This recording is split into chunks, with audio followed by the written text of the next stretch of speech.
Hey, what's up guys? So today in the shop, I'm going to be making a custom set of walnut inlays. A fellow woodworker reached out who's making a dining room table out of a massive walnut slab. It does not have a bandsaw, needs some inlays made.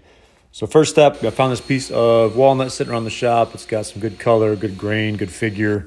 I'm breaking this down into strips, and then I'll be using the JML inlay jig to make some inlays out of this. And I have these little templates that I use to just quickly set up the miter saw, kind of space things out.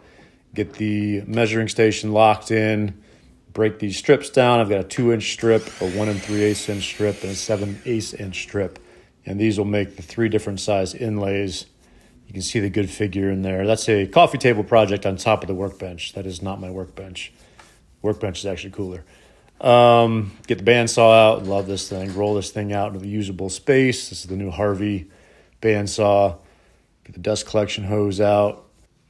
So the first step of using this jig is using the built-in center finders. And what you do is mark the center of your blank. The beauty of this is if your blank is measured perfectly, you'll have one line to cut to, but it also lets you not measure perfectly. And if you are off by a little bit, you'll essentially have 2 lines and you just cut to the middle. Saves you a lot of time with a ruler or a square. So the first one I cut was a large inlay. It did not have any spacer blocks. This is the medium inlay, which uses the small spacer block. Next up, I'll be cutting the small inlay, which uses the big spacer block. So the jig itself lets you make 3 different size inlays very quickly, very efficiently. There's a link in this video description where you can download the plans to make this jig from my website. And I also sell handmade jigs that I make myself out of very highly figured woods. Mine here is made out of bloodwood with quilted maple top parts. So here's a final look at the set as a whole. And the beauty here is this woodworker can now pick and choose from this variety of inlays. It also has somewhat uniform look to them in addition to all the figure and character they can add to his piece. And the real beauty is he didn't have to risk his fingers on the bandsaw because I did that for him. Thanks for watching, guys. I have grown the channel on shorts. I know that. I'm sorry there hasn't been a lot of longer format. That's what I'm hoping to get into.